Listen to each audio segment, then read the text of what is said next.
आपको दोबारा बताती हूँ कि 4,6 ट्रांसफरेज क्या करेगा। 4,6 ट्रांसफरेज ने यहाँ से इंजाइम को सबको उतार देना है। उतारने के बाद ना इंजाइम्स ग्लाइकोसाइल रेजिड्यू को यहाँ पे अटैच करना शुरू कर देना है, ठीक है। इस सारे अटैचमेंट के बाद जो है हमारे पास क्या बन जाएगी, अल्फ़ा 1,6 लिंकेज, ठीक है। अल्फ़ा 1,6 डी लिंकेज यहाँ पे ये हमारे पास बन जाएगी, ठीक है। ये नज़र आ रही है आपको।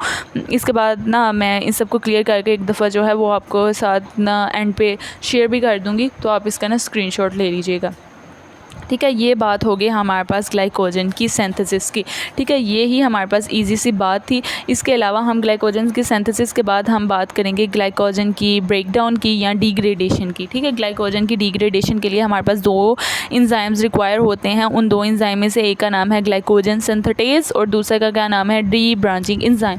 ग्लाइकोजन सिंथेटेज नहीं है, सॉरी, ग्लाइकोजन फॉस्फोराइलेज है, फॉस्फोराइलेज। इसको कट करके फॉस्फोराइलेज लिख लीजिएगा, यहाँ पे फॉस्फोराइलेज आना है, ठीक है। ग्लाइकोजन दोबारा मैं लिख देती हूँ इधर, ये है हमारे पास ग्लाइकोजन फॉस्फोराइलेज है। अब इसने क्या करना है कि चेन को शॉर्टन करना है या इसकी डी ब्रांचिंग करनी है। ये कब होगा, जब हमारे पास ब्लड ग्लूकोज का लेवल कम होगा। अब जो है अब हमारे पास इसमें जिसमें शॉर्टनिंग किस तरह होगी, शॉर्टनिंग को हम स्टार्ट करते हैं। सबसे पहले हमारे पास क्या होगा कि ये एक हमारे पास प्राइमर प्रोटीन है, इसके साथ हमारे पास ज़्यादा सारे ना ग्लाइकोसाइल रेजिड्यू अटैच है, इतने ज़्यादा हमारे पास ग्लाइकोसाइल रेजिड्यू है। अब जो ग्लाइकोसाइल रेजिड्यू है इसने क्या करना है, इसने हमारे पास जो है अब हमारे पास एक ये जो ऊपर वाली है ना, इसके ऊपर फॉर एग्जांपल आके अटैच करना है, एंजाइम ने एक्ट करना है ग्लाइकोजन फॉस्फोराइलेज, ठीक है। इसके ऊपर जो है हमारे पास इसके ऊपर एंजाइम ने आके एक्ट करना है, यहाँ पे ग्लाइकोजन फॉस्फोराइलेज ने एक्ट करना है। ये जो है डी ब्रांचिंग एंजाइम्स, ये जो हमारे पास इसकी डी ब्रांचिंग करेगी, ग्लाइकोजन फॉस्फोराइलेज एक्ट करेगा। ग्लाइकोजन फॉस्फोराइलेज ने हमारे पास जो है इस एक ग्लाइकोसाइल रेजिड्यू को क्या कर दिया है, अलग कर दिया है। इस एक ग्लाइकोसाइल, ये वाले इस एक ग्लाइकोसाइल रेजिड्यू को अलग कर दिया और बाकी इन सब की डी ब्रांचिंग कर दी है, ठीक है। सॉरी, इनकी डी ब्रांचिंग नहीं की इसने, ग्लाइकोजन फॉस्फोराइलेज ने जो है हमारे पास जो है इसको चेन को शॉर्टन कर दिया है, यानी ज़्यादा से ज़्यादा सारे ये हमारे पास ग्लाइकोसाइल रेजिड्यू जो है इसने सारे उतारने शुरू कर दिए हैं। अब क्या हुआ कि अब ये ग्लाइकोजन फॉस्फोराइलेज ने क्या करना है, फॉस्फोराइलेशन करनी शुरू कर देनी है। इस जो है हमारे पास ग्लाइकोसाइल रेजिड्यू की फॉस्फोराइलेशन करनी है, ठीक है। और इसको किस में कन्वर्ट कर देना है, ग्लूकोज 6 फॉस्फेटेज में। ग्लूकोज 6 फॉस्फेटेज को अब दोबारा ट्रांसलोकेज एंजाइम है वो किस में लेके जाएगा, हमारे पास एंडोप्लाज्मिक रेटिक्यूलम में। एंडोप्लाज्मिक रेटिक्यूलम में लेके जाने के बाद हमारे पास ग्लूकोज 6 फॉस्फेटेज जो एंजाइम प्रेजेंट होता है उसने इसको कन्वर्ट कर देना है ग्लूकोज को और इसको ब्लड में एंटर कर देना है। ये तब होगा जब हमारे पास ब्लड में ग्लूकोज का लेवल कम होगा, ठीक है। अब ये सारा पाथवे था। अब दूसरा हम देखेंगे कि ये हमारे पास अल्फ़ा 1,4 लिंकेज की ब्रेकडाउन थी, ठीक है। अब हम देखेंगे अल्फ़ा 1,6 लिंकेज की ब्रेकडाउन। अल्फ़ा 1,6 लिंकेज की ब्रेकडाउन ईजी सी है, वो भी ईजी सी है। वो ये है कि अगर फॉर एग्जांपल मैं आपको इधर समझाऊं, बल्कि आपको ना मैं एक थोड़ी नीट से पेज पे समझाती हूँ ताकि आपको ईजीली समझ आ जाए, ठीक है। उसमें हम क्या देखेंगे, इधर मैं आपको समझाती हूँ। इधर ना आप देखें, ये है हमारे पास ग्लाइकोसाइल रेजिड्यू ज़्यादा सारे, ठीक है। ये हमारे पास ज़्यादा सारे ग्लाइकोसाइल रेजिड्यू है। इसके साथ ना हमारे पास जो है एक प्राइमर प्रोटीन अटैच है, ठीक है। उसके बाद ना प्राइमर प्रोटीन के अलावा अगर हम देखें तो इसमें ना हमारे पास जो है यहाँ पे एक अल्फ़ा 1,6 लिंकेज भी प्रेजेंट है, ठीक है। क्या प्रेजेंट है, अल्फ़ा 1,6 लिंकेज। अब जो अल्फ़ा 1,6 लिंकेज भी प्रेजेंट है, ये वाले हमारे पास यहाँ पे ग्लाइकोसाइल रेजिड्यू भी प्रेजेंट है। अब क्या करेगा, अब इसने डी ब्रांचिंग होनी है। डी ब्रांचिंग किस एंजाइम की प्रेजेंस में होगी, 4,4 ट्रांसफरेज की प्रेजेंस में होगी।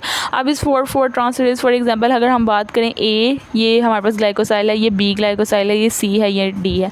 ये 4,4 ट्रांसफरेज ने क्या करना है, इसने जो है हमारे पास इसमें से ये बी, सी और डी इसको उठा के ना ये सीधी लाइन में, यहाँ पे फॉर एग्जांपल जगह नहीं है, मैं आपको दोबारा यहाँ रिमूव करती हूँ, यहाँ बताती हूँ। इस सीधी लाइन में ना जाके इसने इस बी, सी और डी को एक्ट कर देना, अटैच कर देना, बी सी और डी को इसके साथ अटैच कर देना। 4-6 ट्रांसफरेज हैं। अब ये हमारे पास बेसिकली ना बी सी डी जो है ये हमारे पास जो है एक क्यों नहीं टूटा, एक क्यों नहीं जाके उसके साथ लगा, वो इसलिए होगा क्योंकि इसको ना हम डेक्स्ट्रिन लिमिट कहेंगे। ये हमारे पास जो है ना डेक्स्ट्रिन लिमिट होगी डी ब्रांचिंग एंजाइम को, जो सिर्फ 3 एंजाइम को उठा के ना इसकी चेन के साथ अटैच कर रहा है। ठीक है, अब जो है अब हम नेक्स्ट आगे मूव करते हैं कि अब हमारे पास जो है ना, अगर हम देखें इधर, मैं अगर ये दोबारा से डायग्राम बनाऊं तो यहाँ पे ना हमारे पास बी सी डी और इसके साथ हमारे पास कुछ प्राइमर्स अटैच हैं। ठीक है, और यहाँ पे हमारे पास क्या अटैच है, ये प्राइमर है, प्रोटीन है, और यहाँ पे हमारे पास जो है वो ए वाला अटैच था, यहाँ पे बी सी डी और ये ए अटैच था। अब क्या होगा कि अब जो है अल्फ़ा 1-6 लिंकेज, अब अल्फ़ा 1-6 लिंकेज किस तरह टूटेगी। अब पहले तो 4-4 ट्रांसफरेज एंजाइम ने एक्ट किया है, अब जो है यहाँ पे एक्ट करेगा एक एंजाइम, उसका क्या नाम है 1-अल्फ़ा-1-6 ट्रांसफरेज। अल्फ़ा 1-6 ट्रांसफरेज ने एक्ट करना है, एक्ट करने के बाद जो है इसको हमारे पास तोड़ देना है, इसको हमारे पास अलग कर देना है, इसको ग्लाइकोसाइल रेजिड्यू को, जिसको हम ग्लूकोज 6 फॉस्फेट में कन्वर्ट करेंगे, और उसके बाद जो है ये हमारे पास डायरेक्टली ग्लूकोज बन जाएगा। ठीक है, और इसके अलावा जो ये है इन सब के ऊपर भी अब जो दूसरा एंजाइम है ग्लाइकोजन फॉस्फोराइलेज वो एक्ट करेगा, और इससे भी हमारे पास ग्लाइकोसाइल रेजिड्यू जो है वो रिलीज़ हो जाएंगे और हमारे पास अलग एक अपनी चेन बन जाएगी। ठीक है, सो ये चीज़ थी, होप सो इसमें कुछ मुश्किल नहीं था। अब जो है दोबारा अगर हम इसकी नेक्स्ट मूव करें इसकी रेगुलेशन की तरफ, तो रेगुलेशन में हम सबसे पहले कहेंगे कि तो एक तो इसकी रेगुलेशन होगी हार्मोनल। ठीक है, एक रेगुलेशन होगी इसकी हार्मोनल और दूसरी रेगुलेशन होगी इसकी हमारे पास जो है, इसकी 2 रेगुलेशन है, एक ग्लाइकोजेनेसिस की एक रेगुलेशन होगी और एक होगी हमारे पास ग्लाइकोजिनोलाइसिस की। ठीक है, ग्लाइकोजेनेसिस की और ग्लाइकोनियोजेनेसिस की रेगुलेशन होगी हमारे पास। ये एक हमारे पास रेगुलेशन है ग्लाइकोजेनेसिस की और दूसरी हमारे पास है ग्लाइकोनियोजेनेसिस की। अब जो है फॉर एग्जांपल इसमें 2 इसकी रेगुलेशन में ना एलोस्टेरिक रेगुलेशन और एक हार्मोनल रेगुलेशन। एलोस्टेरिक रेगुलेशन में इसको 2 कंट्रोल कर रहे होते हैं, जो कुछ चीज़ें कंट्रोल कर रही होती हैं, जो कि हमारे पास जो है कुछ सबस्ट्रेट होंगे जो कि हमारे पास इसको खुद कंट्रोल करेंगे। उस सबस्ट्रेट में हमने कहना है कि जो हमारे पास ग्लूकोज बनेगा, ग्लूकोज का लेवल या फिर ग्लूकोज 6 फॉस्फेट का लेवल जो है ना वो इसको कंट्रोल करेगा। ठीक है, ग्लूकोज या ग्लूकोज 6 फॉस्फेट का लेवल इसको कंट्रोल करेगा। ठीक है, और इसमें जो एनर्जी लेवल है उसमें एटीपी का लेवल इसको कंट्रोल करेगा। अब हार्मोनल में हमारे पास एक ग्लूकागोन प्रेजेंट है और एक इंसुलिन वगैरह प्रेजेंट है। ठीक है, अब हम देखेंगे इसका कंट्रोल, हम देखेंगे एलोस्टेरिक में हमने कहना है कि ग्लूकोज का लेवल बढ़ा हुआ है। ठीक है, ग्लूकोज का लेवल बढ़ा हुआ है तो हमारे पास क्या हो जाएगा, ग्लाइकोजन सिंथेटेज ने एक्टिवेट होना है। ठीक है, ग्लूकोज का लेवल बढ़ा हुआ है तो ग्लाइकोजन सिंथेटेज एक्टिवेट होगा। ग्लाइकोजन सिंथेटेज ने क्या करना है, ग्लाइकोनियोजेनेसिस को स्टार्ट कर देना है। वो जो सारा हमने पाथवे पढ़ा था ना, यूटीपी से यूडीपी और ये सारा हमारे पास यूडीपी से आगे हमारे पास जो प्राइमर प्रोटीन अटैच होगा, ये सारा जो पाथवे है ना, यानी ग्लूकोनियोजेनेसिस जो है वो स्टार्ट हो जाएगी। ठीक है, अब जो है ये सारा पाथवे तब होगा जब ग्लूकोज का लेवल बढ़ा हुआ होगा या ग्लूकोज 6 फॉस्फेट का लेवल जो है वो बढ़ा हुआ होगा। ठीक है, एटीपी का लेवल बढ़ा होगा तब भी हमारे पास ये वाला सारा पाथवे होगा। इसके अलावा जो है अगर हमारे पास ग्लूकोज 6 अगर हम बात करें कि हमारे पास ग्लूकोज का लेवल बढ़ा हुआ है या हमारे पास ग्लूकोज 6 फॉस्फेट का लेवल बढ़ा हुआ है या फिर हमारे पास जो है एटीपी का लेवल बढ़ा हुआ है, तो उसमें हमारे पास जो एक एंजाइम है ना,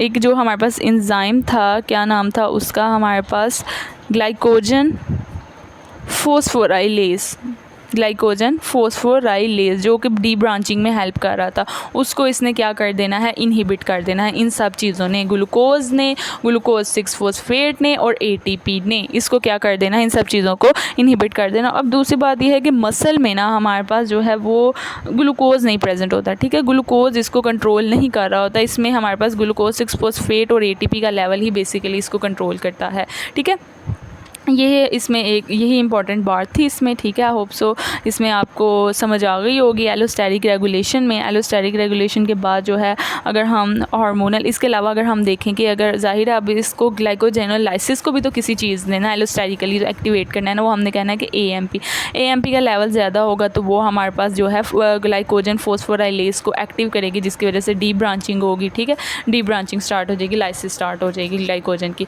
अब जो हम दूसरा हार्मोनल रेगुलेशन बात करें, हार्मोनल रेगुलेशन में हमने कहना है कि 2 एंजाइम्स प्रेजेंट है, एक हमारी बॉडी में ग्लूकागोन प्रेजेंट है। ठीक है, और एक एपिनेफ्रिन प्रेजेंट है। जब ग्लूकोज का लेवल कम होगा तो ये ग्लूकागोन और एपिनेफ्रीन ने क्या करना है, मैसेज सिग्नल सेंड करने हैं, ठीक है, जी प्रोटीन कपल्ड रिसेप्टर को, जिसकी वजह से हमारे पास एडिनाइल साइक्लेज किसको कन्वर्ट करेगा, जीटीपी को कन्वर्ट करेगा। जीटीपी में जी प्रोटीन लिंक रिसेप्टर से जीटीपी कन्वर्ट होगा जीटीपी में, और फिर वो एडिनाइल साइक्लेज को मैसेज सेंड करेगा। एडिनाइल साइक्लेज एक्टिवेट होगा, वो क्या करेगा, एटीपी को कन्वर्ट करेगा सीएएमपी में। एटीपी को जब सीएएमपी में कन्वर्ट करेगा तो प्रोटीन काइनेज ए एक्टिव हो जाएगा। प्रोटीन काइनेज ए एक्टिव ने क्या करना है, फॉस्फोराइलेशन करवा देनी है। फॉस्फोराइलेशन किसकी करवानी है, फॉस्फोराइलेज काइनेज की। फॉस्फोराइलेज काइनेज की हमारे पास क्या हो जाएगी, फॉस्फोराइलेज हो जाएगा, जिसकी वजह से हमारे पास जो है वो ग्लाइकोजन फॉस्फोराइलेज क्या होगा, एक्टिव हो जाएगा। ग्लाइकोजन फॉस्फोराइलेज एक्टिव हो जाए तो ग्लाइकोजन से ग्लूकोज 6-फॉस्फेट, और वो हमारे पास ग्लूकोज बन जाएगा, वो सारा जो ट्रांसलोकेज एंजाइम वगैरह प्रेजेंट होगा, ठीक है। एक दफ़ा दोबारा बता देती हूँ, वो क्या होगा कि हमारे पास जो दोबारा जल्दी बताते हैं, ग्लूकोज का लेवल कम है, ग्लूकोज का लेवल कम करने के लिए ग्लूकोज का लेवल बढ़ाना होगा। ग्लूकोज का लेवल बढ़ाना होता है तो ग्लाइकोजन की ब्रेकडाउन करनी होगी। ग्लाइकोजन की ब्रेकडाउन के लिए ग्लाइकोजन फॉस्फोराइलेज एंजाइम, हमें फॉस्फोराइलेज एंजाइम रिक्वायर होगा। तो ग्लाइकोजन एपिनेफ्रीन जो है, जब ग्लाइकोजन कम, ग्लूकोज कम होगा, इसको एक्टिव करेगा। जीटीपी आगे से जीटीपी में कन्वर्ट होगा, एडिनाइल साइक्लेज एक्टिव होगा, एटीपी को सीएमपी में कन्वर्ट करेगा। अब वो प्रोटीन काइनेज ए एक्टिव हो जाएगा, प्रोटीन काइनेज ए फॉस्फोराइलेशन करवा देगी किसकी, ग्लाइकोजन फॉस्फोराइलेज की, उसको एक्टिव कर देगा और ग्लूकोज ग्लाइकोजन को कन्वर्ट कर देगा ग्लूकोज में। अगर इंसुलिन का लेवल भरा हुआ है, ठीक है, अगर इंसुलिन का लेवल बना हुआ है यानी ग्लूकोज का लेवल बॉडी में ज़्यादा है, तो वो सीएएमपी को क्या कर देगा, इनहिबिट कर देगा, और प्रोटीन काइनेज ए को भी इनहिबिट कर देगा, जिससे ग्लाइकोजन की ब्रेकडाउन नहीं होगी, और ग्लाइकोजन सिंथेटेज को इंक्रीज़ कर देगा। अगर ग्लाइकोजन जो है, ग्लाइकोजन जो बनेगी, ठीक है, ग्लाइकोजन जो फॉर्म होगी वो भी हमारे पास जो है यूटिलाइज़ वगैरह हो जाएगी, ठीक है, मतलब ग्लूकोज का लेवल बड़ा होगा तो ग्लाइकोजन बॉडी में स्टोर हो जाएगी। अब जो एक इम्पॉर्टेंट डिजीज़ है ना, इम्पॉर्टेंट डिजीज़, इस इम्पॉर्टेंट डिजीज़ का एक जो निमोनिक है वो क्या है हमारे पास, इस इम्पॉर्टेंट का डिजीज़ का एक निमोनिक है, very popular cat ate mango hair thick. Very popular cat ate mango hair thick. अब इसमें हमने याद रखना है, इस डिज़ीज़ को हमने वी से नाम याद रखना है, वॉन ग्रीकी डिज़ीज़, ठीक है, वॉन ग्रीकी डिज़ीज़। पी से याद रखना है पॉम्पी डिज़ीज़, ठीक है, वेरी पॉपुलर, आगे कैट था, सी से जो है हमने याद रखना है कोरी डिज़ीज़, ठीक है, ये सारी चीज़ें याद हो गई, सी से हो गया। उसके बाद जो है एट है, एट से जो है उससे हमने कुछ याद नहीं रखना, एम से भी हमारे पास कुछ नहीं है, हेयर से हमारे पास हैरिस डिज़ीज़ है, ठीक है, हेयर से हैरिस डिज़ीज़ है, और ए से था हमारे पास एड्रिसन डिज़ीज़ था, एम से हमारे पास जो है मैक्रोडल डिज़ीज़ था, एम से क्या था, मैक्रोडल डिज़ीज़, ठीक है। ये सारी डिज़ीज़ जो है हमने याद रखनी है। Very popular cat ate mango hair thick. अब जो है इसमें वॉर्न, अगर हम मूव करते हैं वॉर्न की डिज़ीज़, उसमें हमने कहना है कि वॉर्न की डिज़ीज़ में बेसिकली ग्लूकोज 6-फॉस्फेटेज एंजाइम की डेफिशिएंसी हो जाएगी, ठीक है, ग्लूकोज 6-फॉस्फेटेज एंजाइम की डेफिशिएंसी हो जाएगी। अगर आप ये भी याद रख ले तो इनफ है। ग्लूकोज 6-फॉस्फेटेज एंजाइम की डेफिशिएंसी हो जाएगी तो आपको पता होना चाहिए कि हमारे पास जो है वो ग्लूकोज नहीं बनेगा, यानी ग्लूकोज 6-फॉस्फेट का लेवल जो है वो बढ़ जाएगा बॉडी में, ग्लूकोज नहीं बनेगा। अब दूसरी पॉम्पी डिज़ीज़ है। पॉम्पी डिज़ीज़ जो है इसमें हमारे पास लाइसोसोमल एसिड माल्टेज एंजाइम की डेफिशिएंसी हो जाती है, जो कि ग्लाइकोजन की ब्रेकडाउन में हेल्प करवाता है, यानी ग्लाइकोजन की ब्रेकडाउन नहीं होगी, ठीक है। अब जो है पॉम्पी डिज़ीज़ ये हो गया। वेरी पॉपुलर कैट, सी से था हमारे पास कोरी डिज़ीज़ जो है वो ग्लाइकोजन डी ब्रांचर जो एंजाइम है उसके में इंपॉर्टेंट होती है, यानी डी ब्रांचिंग जो है ग्लाइकोजन की डी ब्रांचिंग नहीं होगी, ठीक है, यानी अल्फ़ा 1,4 लिंकेज ही मतलब अल्फ़ा 1D लिंकेज ही हमारे पास पड़ा रहेगा, हमारे पास ग्लूकोज वहाँ से नहीं बनेगा, ठीक है, डी ब्रांचिंग हो जाएगी कि जो है डेफिशिएंसी हो जाएगी डी ब्रांचिंग एंजाइम की। अब जो है 8 मैंगो, एम से आएगा हमारे पास कैट, 8 था, 8 से एड्रिसन डिज़ीज़ को हमारे पास ग्लाइकोजन ब्रांचिंग एंजाइम की डेफिशिएंसी हो जाएगी, क्या हो जाएगी, ग्लाइकोजन ब्रांचिंग एंजाइम की डेफिशिएंसी हो जाएगी। मैक्रोडल डिज़ीज़, एम से हमारे पास मैक्रोडल डिज़ीज़ में मसल फॉस्फोराइलेज डेफिशिएंसी हो जाएगी, ठीक है, मसल फॉस्फोराइलेज डेफिशिएंसी हो गई। हर्ज डिज़ीज़ जो है इसमें हमारे पास लिवर फॉस्फोराइलेज डेफिशिएंसी हो जाएगी। मसल फॉस्फोराइलेज और लिवर फॉस्फोराइलेज में बेसिकली इसमें ग्लाइकोजन चेन को हमने ग्लूकोज 1 फॉस्फेट में कन्वर्ट करना होता है, जो कि बेसिक इसकी हाइड्रोलाइसिस करवा रही होती है मेन चेन की। तो बेसिकली आगे से ये सारी इसके डिजीज़ हैं, मतलब क्लिनिकल सिग्नल्स हैं। अब ये ना भी पढ़े तो अगर आपको ये सारी दोनों चीज़ें याद हो जाएँ तो ये मोर देन इनफ है। So if you like my video kindly subscribe my channel. Thank you so much.